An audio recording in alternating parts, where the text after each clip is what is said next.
Antes do pastor Mark Finley, vamos ser abençoados pelos talentos dedicados dos músicos que cantam e tocam para a glória de Deus. No turning back, no turning back, no turning back. I have decided to follow Jesus. I have decided to follow Jesus. I have decided to follow Jesus. No turning back, no turning back, no turning back, no turning back.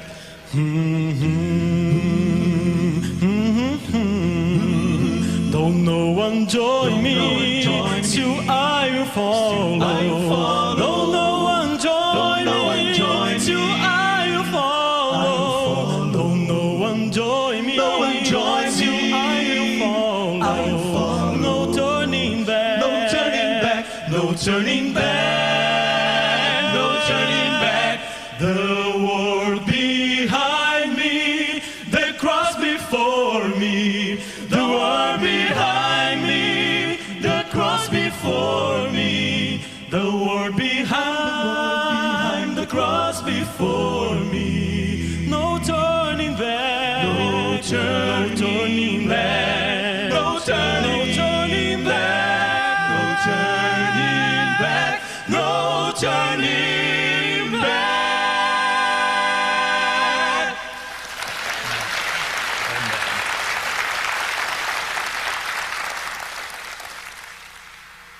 Eu estou decidido a viver pelo Rei. Vamos orar juntos.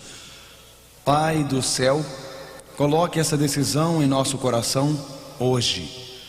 Nos conceda corações desejosos de seguir a Ti, mesmo quando a verdade é nova, mesmo quando a Bíblia nos revela coisas que ainda não sabíamos. Nos conceda um amor por Ti, uma determinação de servi-lo. E Pai, quando nos sentimos fracos, nos dê poder para fazê-lo em nome de Jesus. Amém. O nosso tema hoje é a maior farsa religiosa da história. Há alguns anos, um dos czares da Rússia estava andando por um daqueles lindos parques russos. E enquanto ele andava, notou em uma esquina distante e remota daquele parque magnífico alguma coisa muito estranha e bizarra. Ele estava longe do castelo e enquanto pensava naquilo no parque, notou um guarda fardado em pé. E ele pensou: por que será que ele está em pé? O que será que ele está guardando? E então ele disse ao guarda: Senhor, o que está guardando? E o homem disse: eu não sei, czar. Eu estou um pouco incerto, mas meu superior mandou eu ficar aqui em pé de guarda. Mas o que você está guardando? Eu não estou certo. Você não está certo? Não. O que você estava fazendo ontem? Em pé de guarda. O que estava fazendo antes de ontem? Em pé de guarda. E um dia antes? Em pé de guarda.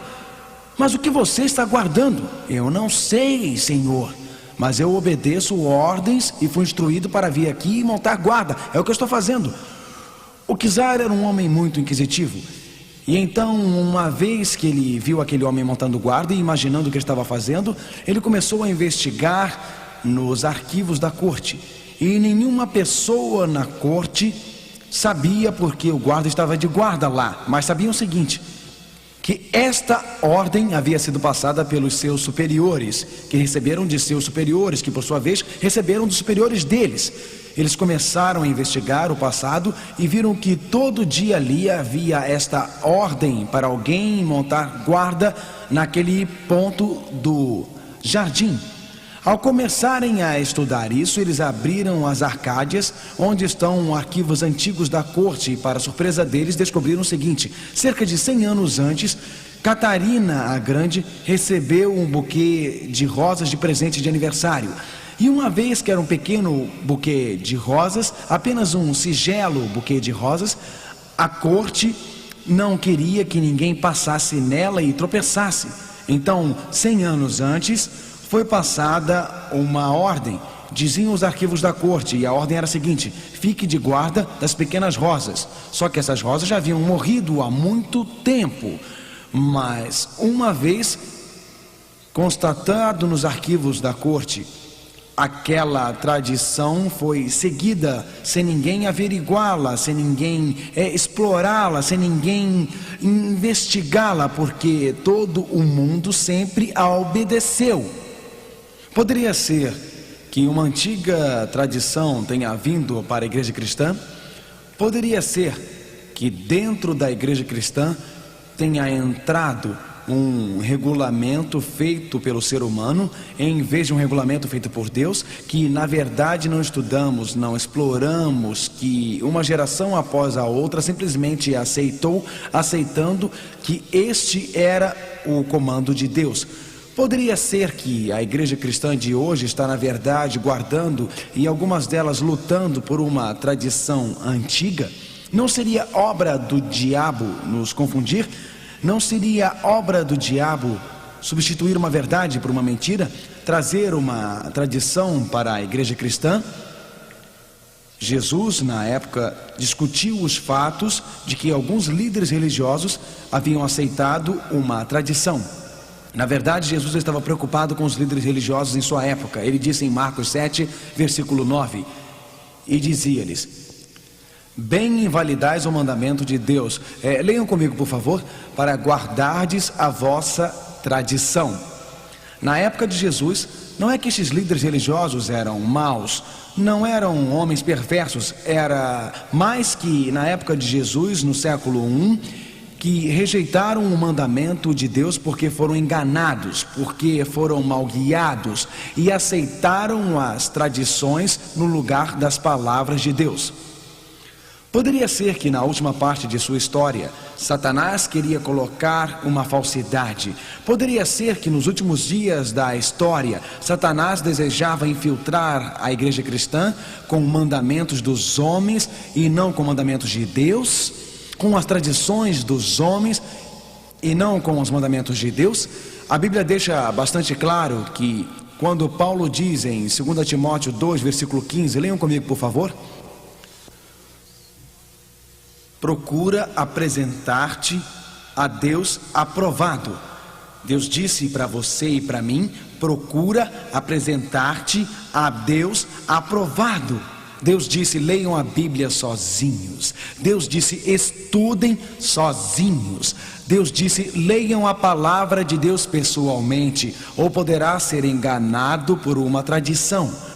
Uma das coisas que o demônio odeia mais do que qualquer coisa é quando entregamos nossa aliança e adoração ao verdadeiro Deus. Na verdade, o livro do Apocalipse diz que o conflito final será sobre adoração. Adorando o Cordeiro Jesus ou adorando o poder da besta com seus decretos e regulamentos humanos. O demônio odeia a verdadeira adoração. Portanto, esta noite desejo levá-los a uma mensagem comigo. Vamos voltar ao jardim do Éden. Começamos nossa jornada para diferenciar entre a verdade e a tradição no jardim do Éden. O livro do Apocalipse revela este grande conflito nos últimos dias sobre a adoração do Criador. E aprendemos o que significa adorar o Criador e como adorar o Criador no jardim do Éden. Bom, então, Adão e Eva foram criados para experimentar a grande alegria de adorar a Deus. Seu verdadeiro prazer seria encontrado na adoração verdadeira, entrando em contato com Deus e encontrando um refúgio seguro. Sua alegria, sua felicidade, seu maior prazer em servi-lo. Após Deus ter criado o mundo em 6 dias, após o que estudamos ontem à noite, a Bíblia diz que, havendo Deus acabado no 7º dia a sua obra, descansou no 7º dia de toda a sua obra que tinha feito. Deus não descansou no 1º dia, nem no 3º, mas no 7º dia Deus nos deu um sinal de sua atividade criadora. Ele deu um sinal memorial de sua atividade criadora, um sinal de verdadeira adoração em oposição à adoração falsa. Então a Bíblia diz: e Deus abençoou. O que Deus abençoou, amigos? O que foi? O terceiro, o quinto, ele abençoou o quê? O sétimo dia.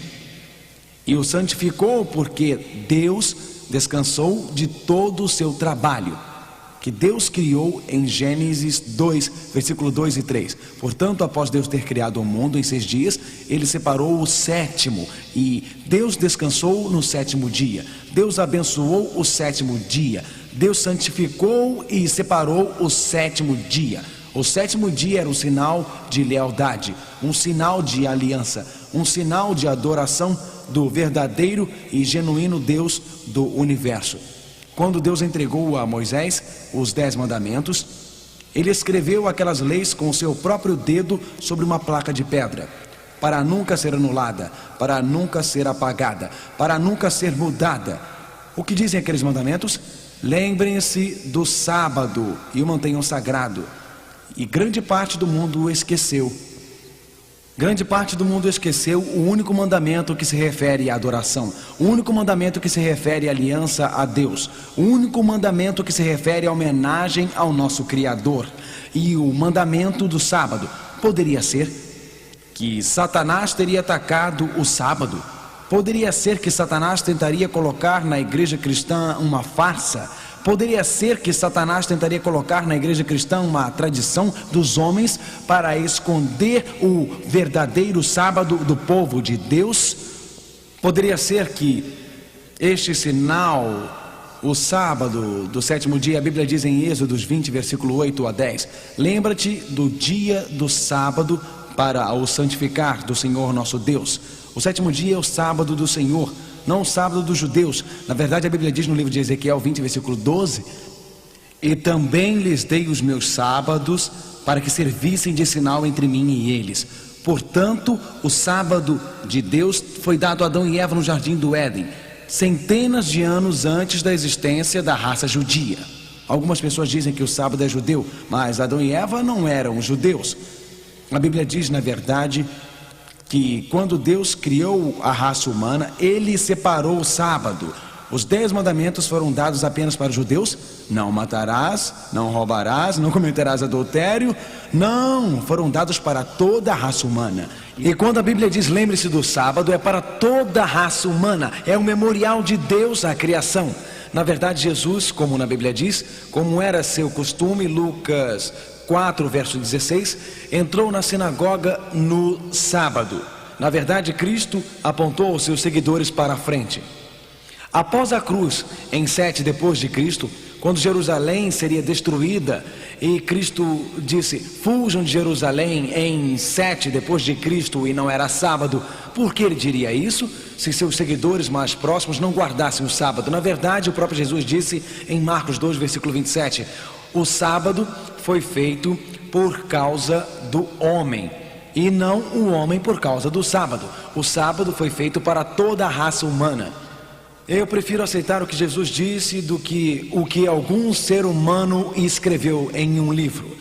Os discípulos guardaram o sábado da Bíblia, eles não mudaram, porque na verdade as escrituras dizem em Atos 13 que o apóstolo Paulo, quando entrou na sinagoga para pregar o evangelho no sábado, os gentios, os não-judeus, disseram: Paulo, pregue para nós. Ele não disse amanhã ou no domingo, ele disse: voltem no próximo sábado. A Bíblia diz em Atos 13, versículo 42 e 44, e no próximo sábado, quase toda a cidade foi escutá-lo, ouvir as palavras de Deus. A Bíblia é bastante clara que o 7º dia da semana é o sábado.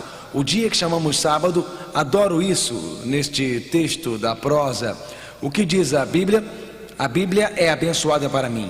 Os ensinamentos dos homens tantas vezes me enganaram, mas que seja minha única pergunta: o que diz a Bíblia? A Bíblia para mim.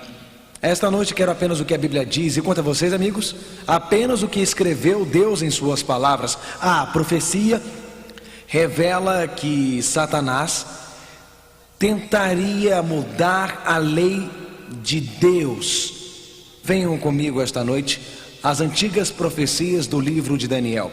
Esta questão da mudança do sábado é mais que uma questão de dia, é uma questão de domínio, É uma questão de controvérsia entre o bem e o mal. É uma questão de aliança, é uma questão de lealdade.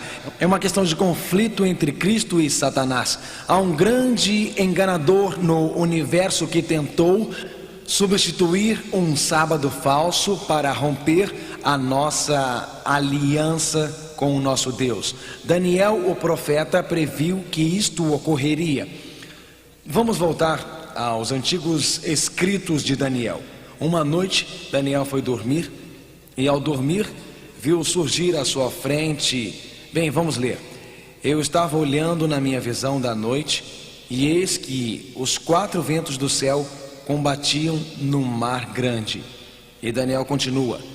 E 4 animais grandes, diferentes um dos outros, subiam do mar. Daniel 7, versículos 12 e 3.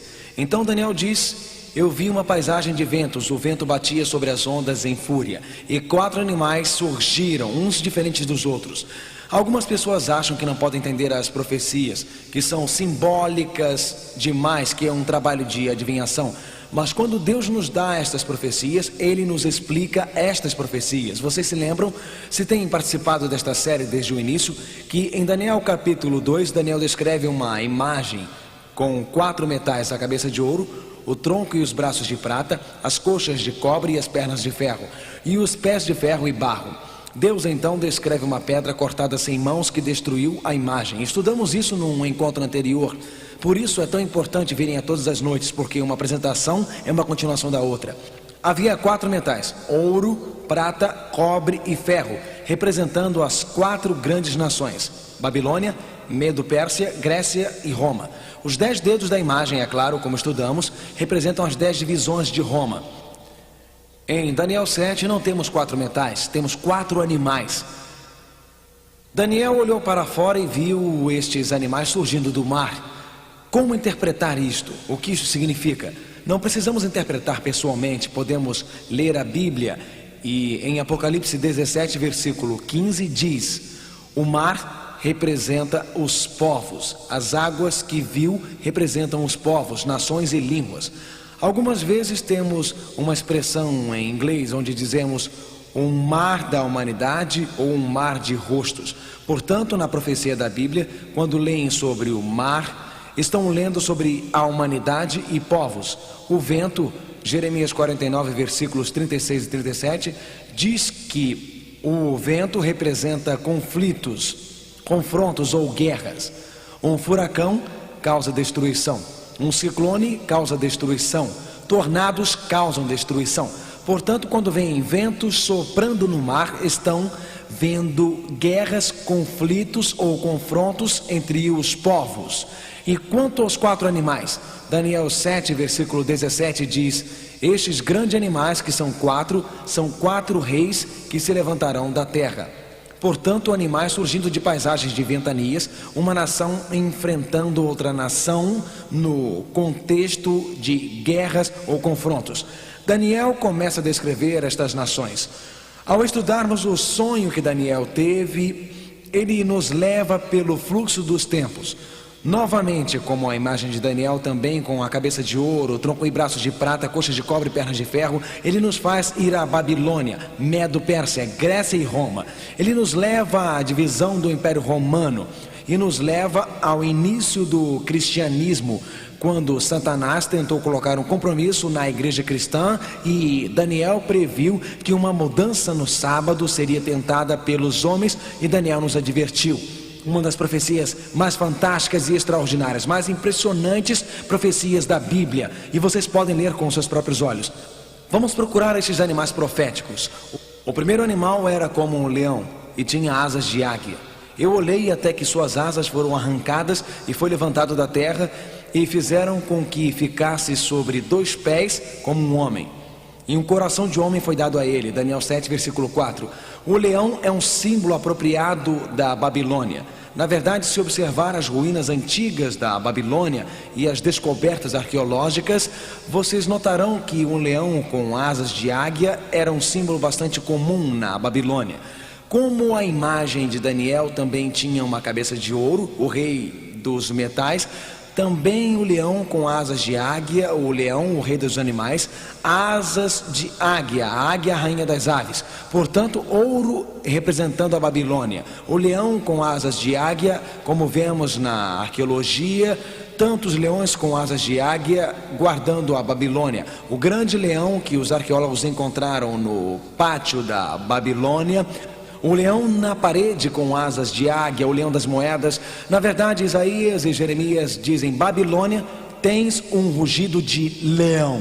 Portanto, a profecia identificou a Babilônia realmente como um leão com asas de águia. A Babilônia dominou de 605 a 539 a.C.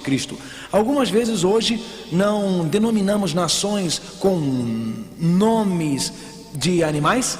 Temos estes símbolos hoje, não temos? Falamos de vários símbolos de animais que representam nações. Nos Estados Unidos da América, algumas vezes fazemos isso com nossos partidos políticos. Quando pensam num elefante, em que partido pensam? Claro que é o Partido Republicano. E pensam em partidos políticos que algumas vezes são simbolizados por diferentes animais. Isso acontecia nos dias da Babilônia também. O leão com asas de águia representa a Babilônia. Porém, a Bíblia continua. Começa então a descrever o segundo animal que surgiria. Um urso com 3 costelas na sua boca. Diz que depois da Babilônia, o primeiro animal surgiria um segundo reino, uma segunda nação. Daniel 7, versículo 5. E eis aqui o segundo animal, semelhante a um urso, o qual se levantou de um lado, tendo na boca 3 costelas entre os seus dentes, e foi-lhe dito assim: levanta-te, devora muita carne. Que nação se seguiu à Babilônia? Medo-Pérsia. Por que Deus descreveria Medo-Pérsia com um urso que se levanta de um lado com 3 costelas na boca? As descrições de Deus são muito precisas. Os medos e os persas reinaram juntos. Porém, os persas dominaram os medos e assim o urso se levantou de lado. E quanto a estas 3 costelas? Quando Medo-Pérsia dominou a Babilônia e atacou e dominou o mundo, reinou de 539 a 331 a.C. O urso com 3 costelas na boca representa a Medo-Pérsia. O urso atacando a Babilônia, Líbia e Egito. Para a Medo-Pérsia dominar o Oriente Médio, dirigiu-se para o noroeste e para o sul e atacou a Babilônia, atacou a Líbia e atacou o Egito. Que imagem precisa! O urso se levanta de um lado, os persas dominam os medos, as 3 costelas, Babilônia, Líbia e Egito. As nações que Medo-Pérsia atacou. A profecia na Bíblia é clara, a profecia na Bíblia é precisa. Porém, depois do leão com asas de águia, Babilônia, depois do urso com 3 costelas na boca, Medo-Pérsia, a Bíblia diz que outro poder surgiria, um terceiro animal, um leopardo. O que sabem sobre o leopardo? Um leopardo é veloz. Porém, se quiserem descrever conquistas rápidas, falariam de leopardos. Se quisessem descrever conquistas rápidas, falariam de quê? Claro, colocariam asas no seu leopardo. Daniel 7, versículo 6. Depois disso eu continuei olhando, e eis aqui outro semelhante a um leopardo, e tinha 4 asas de ave nas suas costas. Tinha também esse animal 4 cabeças, e foi-lhe dado o domínio. Que nação conquistou Medo-Pérsia? Qual a nação? Grécia. São bons alunos, estão realmente corretos. E quem era o grande general? Quem era? Alexandre o Grande. O que sabemos sobre Alexandre? Ele conquistou o mundo rapidamente. Ele conquistou o mundo velozmente. A Bíblia diz que como um leopardo, Alexandre conquistaria e conquistou, e Deus até colocou asas em seu leopardo para descrever a velocidade de suas conquistas. E quanto às 4 cabeças do leopardo, Alexandre morreu aos 33 anos de idade. Seus 4 generais, Cassandra, Licímicas, Talome e Salucas, assumiram e, em vez de lutarem uns contra os outros, dividiram o império. Realmente a profecia na Bíblia é muito clara, é tão simples. Os animais, o leão, o urso, o leopardo, Babilônia, Medo-Pérsia, Grécia, Roma. Conquista rápida, o leopardo, 4 divisões. As 4 cabeças do leopardo, como ouro, prata, cobre, Babilônia, Medo, Pérsia, Grécia. Assim como 3 metais correspondem, assim os 3 animais correspondem a Grécia dominou de 331 a 168 a.C. Porém, após a queda da Grécia, a Bíblia descreve outro poder que nasceria. Diz depois disto: eu continuava olhando nas visões da noite, e eis aqui um quarto animal terrível e espantoso, e muito forte, o qual tinha dentes grandes de ferro. Ele devorava e fazia em pedaços e pisava aos pés o que sobejava. E a Bíblia continua: era diferente de todos os animais que apareceram antes dele, e tinha 10 pontas. E lembrem-se, na imagem de Daniel 2, ouro, Babilônia; prata, Medo-Pérsia; cobre, as coxas de bronze, Grécia; pernas de ferro com 10 dedos.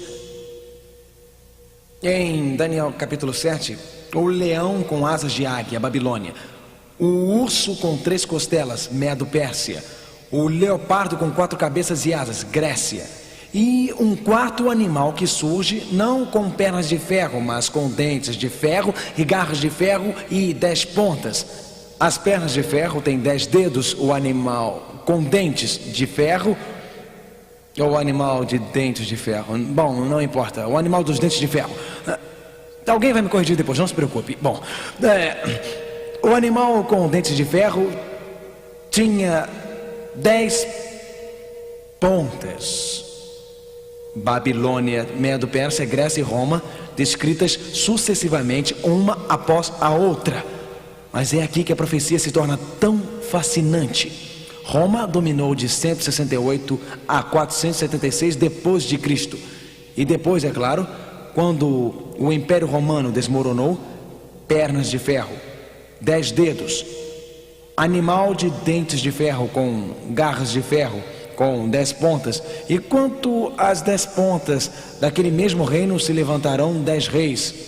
Daniel 7, versículo 24 diz isso. Portanto, as 10 pontas representam 10 divisões de Roma. Roma não foi conquistada por um quinto reino dominante. Roma foi conquistada por tribos de bárbaros que vieram do norte. As 10 divisões, ou os 10 reinos de Roma. E Roma seria dividida entre 351 DC e 476 DC. E a Bíblia diz que Roma permaneceria dividida até a segunda vinda de Cristo. Portanto, as tribos de bárbaros desceram do norte. Os alamanes estabeleceram-se na área que hoje conhecemos como Alemanha. Os burgundinos estabeleceram-se na área que hoje conhecemos como Suíça. Os francos na França. Os lombardos, os italianos, os saxões, os ingleses, os suevi, os portugueses, os visigodos, os espanhóis. No entanto, 3 destas tribos, e não se esqueçam disto, ficará cada vez mais fascinante. Os herules, os vândalos e os ostrogodos estão agora extintos, foram arrancados pela raiz. A Europa moderna, como vemos hoje, são os remanescentes destas tribos bárbaras que dividiram a antiga Europa.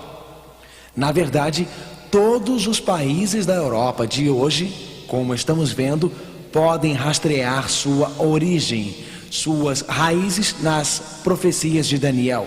4 animais: o leão da Babilônia, o urso, Medo-Pérsia; o leopardo, Grécia; o animal descrito como um dragão, Roma; as 10 pontas, as divisões do Império Romano.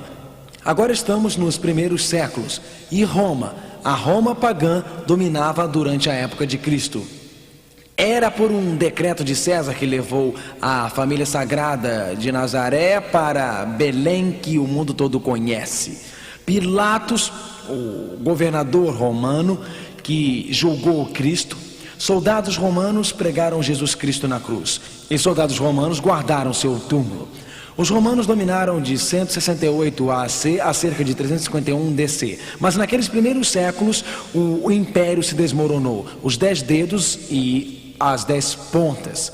Mas a Bíblia diz que ao Daniel observar em suas visões da noite esses primeiros séculos, ao ver o início da cristandade, diz Daniel 7, versículo 8: estando eu considerando as pontas, eis que entre elas subiu outra ponta pequena, diante da qual 3 das pontas primeiras foram arrancadas.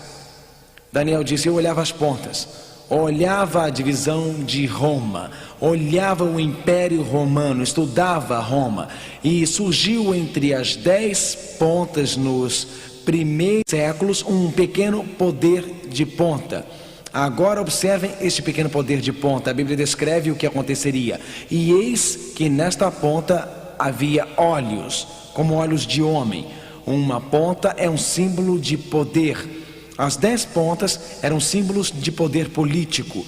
Porém, nesta pequena ponta, nesta nova ponta, surgindo na Europa de Roma, após a divisão do Império Romano nos primeiros séculos, a Bíblia diz com olhos como os olhos de um homem e uma boca que falava grandiosamente. Daniel 7, versículo 8. O que significam olhos como olhos de homem?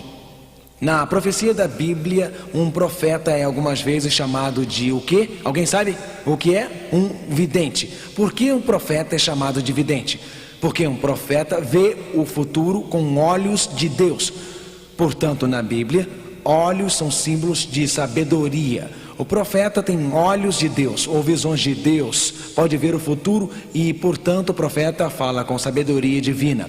Então, se o profeta tem olhos divinos para ver o futuro, esta pequena ponta que cresce de Roma, nos primeiros séculos após o grande Império Romano, esta pequena ponta tem os olhos do homem, porque é guiado pela sabedoria humana, não pela sabedoria divina.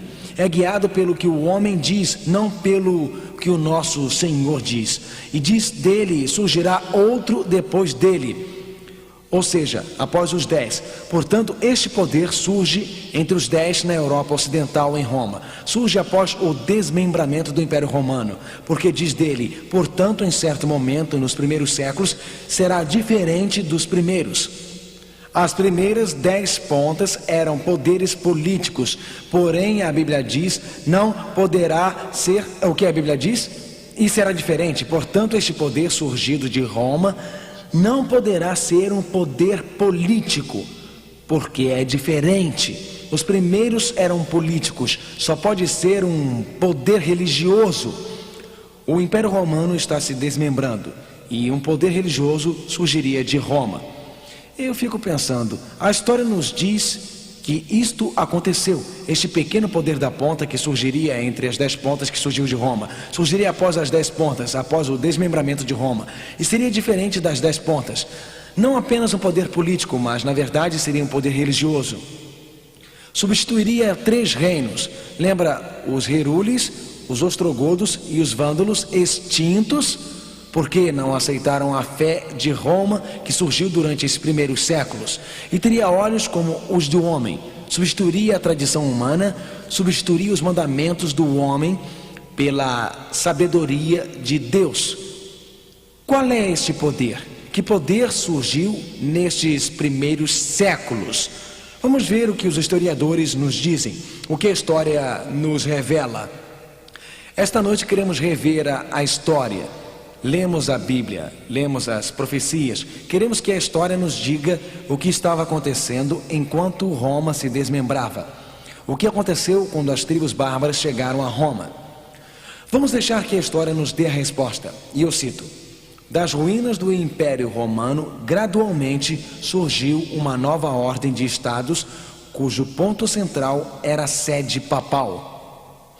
Portanto, quando o Império Romano desmoronou, a igreja medieval, a igreja romana, ganhou força e o poder, o que diz? Portanto, inevitavelmente, resultou uma posição não apenas nova, mas bastante diferente. Lembra que a Bíblia diz que um pequeno poder da ponta seria, qual era a palavra? Diverso ou o quê? Diferente.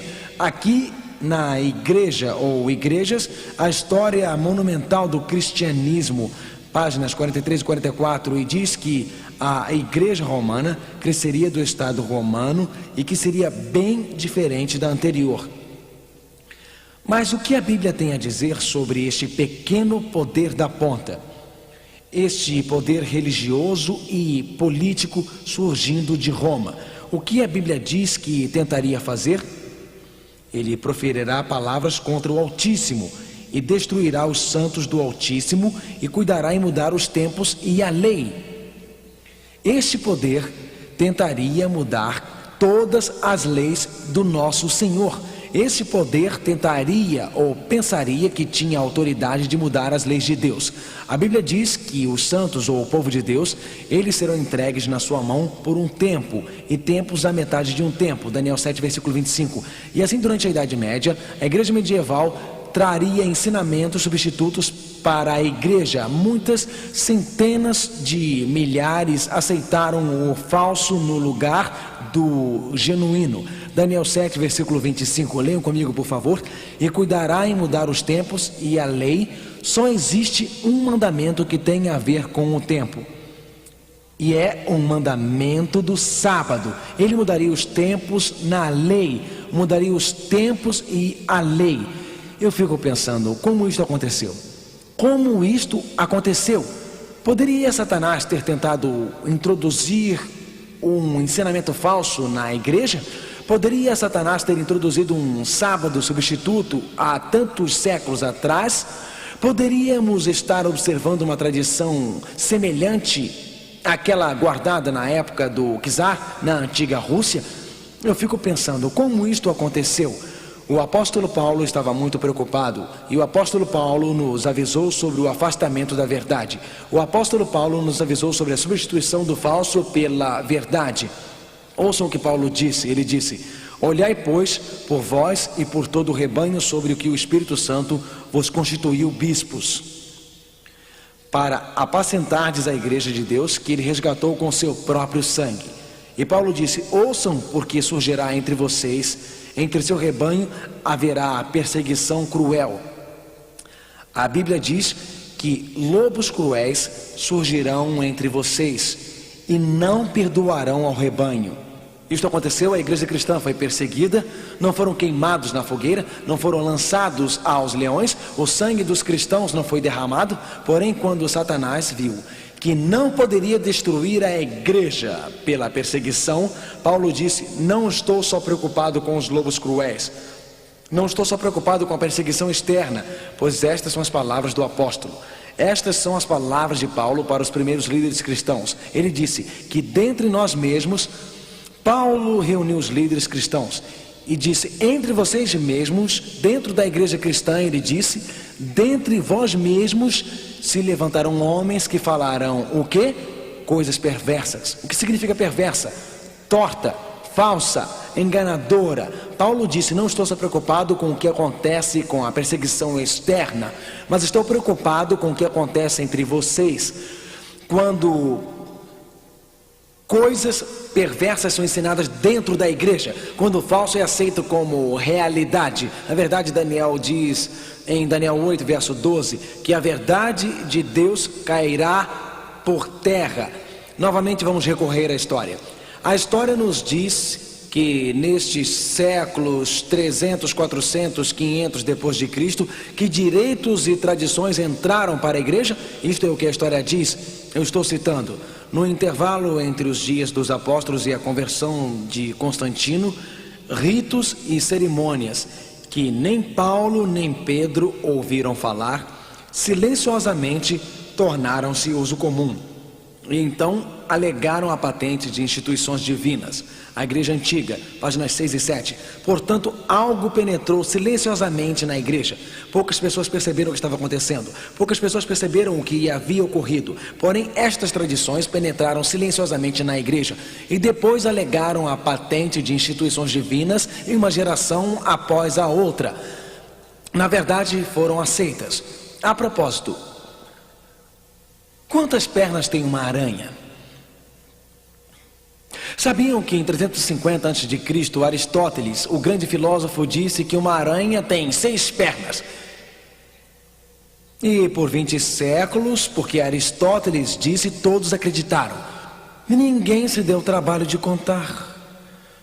20 séculos depois, Lamarck, o grande biólogo no século XVI, se deu a este trabalho de contar e descobriu que as aranhas não eram insetos, mas aracnídeos. E descobriu que aranhas tinham 8 pernas.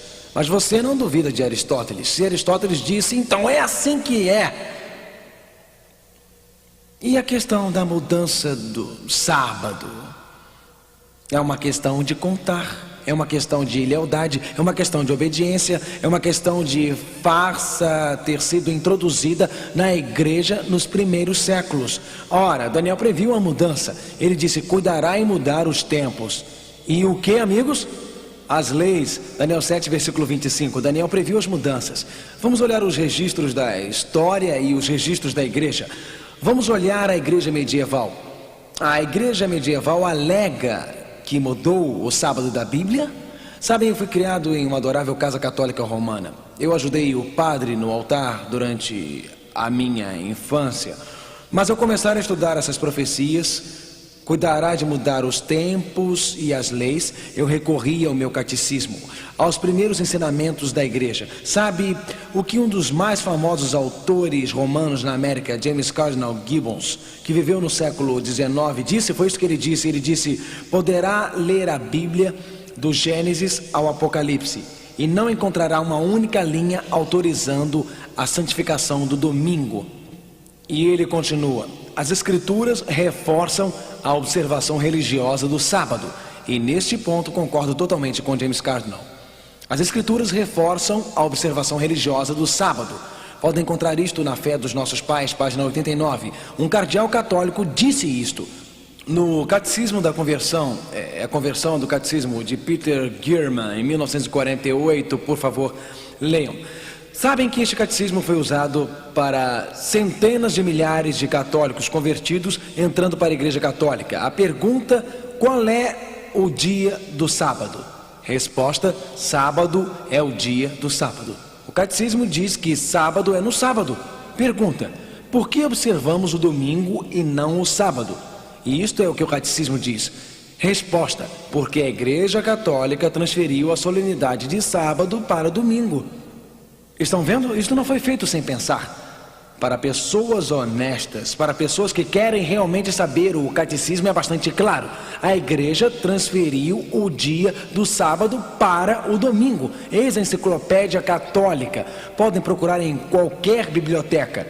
Diz isso: a igreja, após trocar o dia de descanso do sábado dos judeus, ou o sétimo dia da semana, para o primeiro, foi o terceiro mandamento. E sabem por que a Igreja Católica fala que é o terceiro mandamento e não o quarto? Porque o que não adoramos não está lá. O terceiro mandamento se refere ao domingo, que seja mantido sagrado como o dia do Senhor. Enciclopédia Católica, volume 4, página 153. Portanto, a Enciclopédia Católica diz que a Igreja mudou o dia. Em 88, Stephen Keating, um dos mais famosos autores católicos dos Estados Unidos, escreveu sobre o fundamentalismo, escreveu sobre protestantes, e isto é o que ele diz. Ele diz: os fundamentalistas reúnem-se para adorar no domingo, são cristãos protestantes. No entanto, não há evidências na Bíblia de que a adoração conjunta deveria ser aos domingos. O sábado judeu, ou o dia do descanso, era, é claro, no sábado. Foi a Igreja Católica que decidiu que o domingo deveria ser o dia de adoração para os cristãos em honra da ressurreição. Carl Keating, Catolicismo e Fundamentalismo, 1988, página 38. Portanto, Keating diz: sim, foi a Igreja que mudou o dia, e ele acrescenta: em honra da ressurreição. Mas Deus já nos deu um sinal da sua ressurreição. Como celebramos a morte de Cristo? Com a comunhão. Se querem celebrar a morte de Cristo, comunguem. Mas a Bíblia diz em Romanos capítulo 6: quando muitos foram batizados em Cristo, morrerão em Cristo, mas ressuscitarão em honra ou em semelhança à ressurreição. O batismo é o símbolo da ressurreição. Deus nunca nos disse para guardar o domingo em honra à ressurreição. Vamos para o túmulo na terra, somos enterrados e depois saímos vivos, uma nova vida em Cristo. Ressuscitamos como Cristo para uma nova vida. Realmente, Carl Keating tinha razão. A igreja realmente transferiu o dia do sábado para o domingo. Eis o mais novo catecismo, é chamado Catecismo Controverso. Quer dizer, o catecismo que responde às controvérsias, recentemente publicado. Pergunta: quando os protestantes profanam o trabalho no sábado ou no sétimo dia da semana, seguem as escrituras como sua única regra de fé? Agora escutem o que ele nos dá como resposta. Pelo contrário, eles têm apenas a autoridade da tradição para esta prática. Ao profanar o sábado, eles violam um dos mandamentos de Deus. que em seus princípios nunca foram revogados. Lembra-te do dia do sábado para o santificar. Catecismo Controverso, página 60. Estão vendo, amigos? A igreja medieval disse: nós temos autoridade, podemos transferir o sábado. Eles alegaram ter autoridade e, portanto, dizem aos protestantes: realmente, se estão seguindo a Bíblia, deveriam voltar à Bíblia e observar o sábado. Mas se aceitarem a autoridade da igreja romana, então tudo bem guardar o domingo. Este é o raciocínio.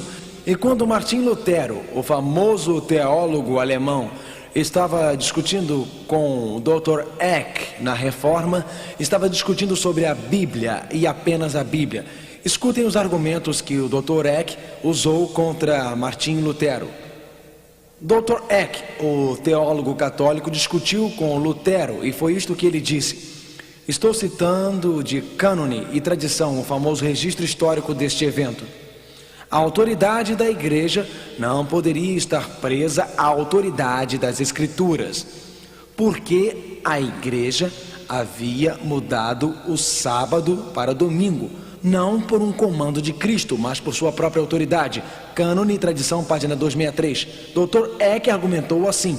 Ele disse: Lutero, você não pode dizer que devemos recorrer à Bíblia e apenas à Bíblia. E o motivo de não poder dizer isso, Lutero, é porque a igreja mudou o sábado e a autoridade da igreja está acima da autoridade da Bíblia. Realmente, cristãos que acreditam na Bíblia são levados a estas palavras provocadoras em Malaquias 3, versículo 6. Porque eu, o Senhor, não mudo. Jesus Cristo é o mesmo, ontem, hoje e eternamente. Amém, irmãos. Adão e Eva mantiveram o sábado como sagrado. O sábado foi dado como parte dos 10 mandamentos e Deus disse: lembra-te do sábado e mantenha-o santificado. O sábado era o sinal entre Deus e o seu povo. Realmente Jesus guardou o sábado, os discípulos guardaram. O livro de Daniel revela que homens tentariam mudar a Bíblia, sábado, mas como a adoração aos domingos penetrou na igreja. John Eadie, doutor em divindade, em sua Bíblia Enciclopédica, página 561, diz isso: sábado, uma palavra hebraica significando descanso. Domingo era o nome dado pelos pagãos ao primeiro dia da semana, porque era o dia no qual adoravam o sol. Realmente estamos começando a entender agora, amigos. Satanás mudaria as leis de Deus. Ele faria com que a Igreja Católica aceitasse o símbolo de adoradores antigos do sol ao pensarem que estavam aceitando um símbolo da ressurreição. Que trama perfeita do demônio! Egípcios, babilônicos e muitas culturas antigas realmente adoravam o sol. Estas culturas antigas fizeram do sol um ponto principal em sua adoração. A cada manhã, curvavam-se diante do sol ao amanhecer. Na verdade, os romanos tinham Sunday, o primeiro dia da semana. O sol era o maior corpo luminoso no céu.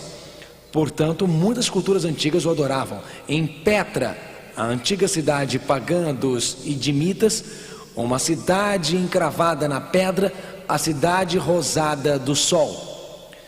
Pode ir até este templo antigo e subir os degraus para o grande altar do sol. É um altar dos adoradores do sol. Os idimitas eram adoradores do sol. Pode sair de Petra e ir para o Egito, e lá as pirâmides altas diante do sol. Frequentemente vêm os egípcios se curvando adorando o sol. Na Babilônia, os zigorates, com sua escada circular adorando o sol. Sai da Babilônia, pode sair de lá e ir para a antiga Roma e ver o obelisco no pátio de Roma. O obelisco de um passado antigo apontando para o sol e os adoradores do sol. Mas, como os adoradores do sol, como isto passou para a igreja cristã, como o domingo se tornou um substituto para o sábado da Bíblia.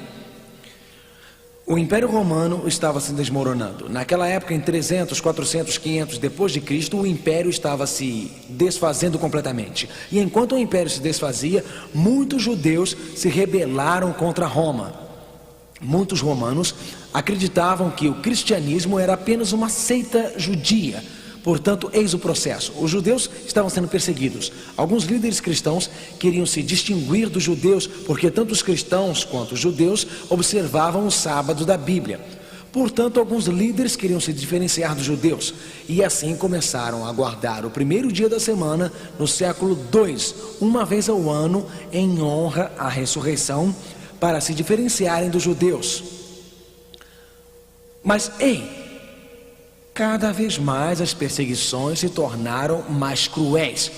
Cada vez mais o Império Romano pagão estava se desmoronando. Constantino queria unir o seu império. Ele queria unir os judeus, os cristãos, queria unir os pagãos. E assim, numa tentativa de unir os pagãos e os cristãos, Constantino, o imperador romano pagão, tentou unir todo este império que estava se desfazendo. Queria unir os pagãos, adoradores do sol, e os cristãos. E assim Constantino promulgou uma lei. Podem ler sobre ela na história. Aqui ela diz: no dia venerável do sol, que os magistrados e o povo residente nas cidades descanse, e que todas as oficinas sejam fechadas. Édito de Constantino, 321 d.C. Constantino falou do dia venerável do sol. Ele estabeleceu um dia que seria comum aos cristãos, que começariam a guardar o domingo ocasionalmente para se distinguirem dos judeus que eram perseguidos pelos romanos. E para unir estes cristãos com os pagãos que dominavam o império, foi uma jogada política, foi uma jogada de compromisso. E os líderes da igreja aceitaram esta tradição. Os líderes da igreja aceitaram este compromisso para tentar unir novamente o império. Na verdade, eis o que o conselho da Laodiceia, a igreja medieval, disse em Cânone 29. Cristãos não judaizarão, quer dizer, não guardarão o sábado, e descansarão no sábado, mas trabalharão neste dia. Porém, o dia do Senhor será especialmente honrado. Sabem qual é o dia do Senhor? Não é o dia que o conselho da igreja diz, porque a Bíblia diz que o Filho do Homem é Senhor mesmo do sábado. Portanto, aqui estavam tentando dizer que sim, concordamos com a lei de Constantino, sim, nós concordamos com uma lei decretada por Constantino. Sim, como líderes da igreja, queremos guardar um novo dia e vamos substituir um dia que alegamos ser o dia do nosso Senhor. Gradualmente, durante os séculos, o domingo foi aceito em lugar do sábado da Bíblia. Satanás é um grande enganador. Ele enganou 1/3 dos anjos no céu. Se Satanás pode enganar os anjos, se Satanás pode enganar Adão e Eva no Jardim do Éden, certamente ele tem a capacidade de enganar homens e mulheres durante todos os séculos. Nada de errado com Adão e Eva, eram santos e virtuosos, mas Satanás os enganou, e ele enganou alguns líderes religiosos com boas intenções nos primeiros séculos, ao introduzir o sinal antigo dos adoradores pagãos do sol na igreja. Jesus disse, leiam comigo por favor: eu sou o caminho, a verdade e a vida. Jesus é a verdade. Quando nós chegamos a Jesus, desejamos seguir a verdade. Mas e quanto a Satanás? Leiam comigo: porque ele é mentiroso e pai da mentira. João 8, versículo 44. Portanto, o desafio hoje é seguir a Jesus e a verdade, nos afastar das falsidades, nos afastar do artificial. Jesus disse em Mateus 15, versículo 13, por favor, leiam comigo: porque transgrides vós também o mandamento de Deus pela vossa tradição. Eis a questão, meus amigos. A questão é clara: os ensinamentos da igreja ou os ensinamentos da Bíblia? A questão é clara: aceitar um substituto feito pelo homem ou aceitar a verdade clara da palavra de Deus? A escolha está clara: é a Bíblia ou é a tradição? É a lei de Deus ou é a lei do homem? São os ensinamentos de Jesus ou os pensamentos humanos? É o comando divino ou um substituto humano? É a verdade ou o erro? O genuíno ou o falso? O caminho de Deus ou o caminho do homem? Isto é mais do que uma questão de dias, é uma questão de lealdade, uma questão de adoração, uma questão de uma falsidade que foi introduzida por Satanás, que odeia as leis de Deus. É uma questão de uma tradição que penetrou na igreja. Mas Jesus disse, leiam comigo em João 14, versículo 15: se me amardes, guardareis os meus mandamentos. Vocês o amam esta noite, amigos? Vocês o amam com todo o seu coração? O sábado pode ser novo para vocês. Podem nunca tê-lo estudado antes. No entanto, sentem que estamos vivendo perto do reino de Deus. Estamos vivendo pouco antes da volta de Jesus para esta terra. E sentem que Jesus está se aproximando de vocês, mais perto do que já estiveram antes. Sentem que ao guardarem o verdadeiro sábado descansam. Descobrem que guardando o verdadeiro sábado tem um refúgio. Descobrem que guardando o verdadeiro sábado, esta aliança pode encontrar alegria em seus corações, pode encontrar a felicidade em seus corações, podem ter esta sensação de que Deus, eu sou do Senhor totalmente e completamente. Inclinemos nossas cabeças para orar. Gostaria de dizer, Jesus, eu te amo. Jesus, realmente quero segui-lo. Jesus, não quero seguir as tradições do homem. Eu quero seguir Jesus, ó Pai no céu. Esta noite vemos que uma farsa penetrou na igreja cristã nos primeiros tempos.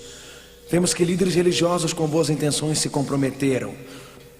Vemos o grande autor por trás desta grande farsa que deseja atacar aos adoradores, que quer atacar o dia que Deus nos deu no Jardim do Éden, quer atacar o dia que nos mandamentos diz, lembrai do dia do sábado e mantenham-o santificado, quer atacar o dia que Jesus guardou, o dia que os discípulos guardaram. Mas Deus, queremos seguir Jesus, queremos sentir em nossos corações que queremos seguir a Bíblia. E esta noite, Senhor, estamos determinados em nossos corações a qualquer custo a segui-lo. Dê-nos força, dê-nos a coragem. Isto é o novo para nós, Senhor. Torne claro. Em nome de Cristo, amém. Boa noite e Deus os abençoe.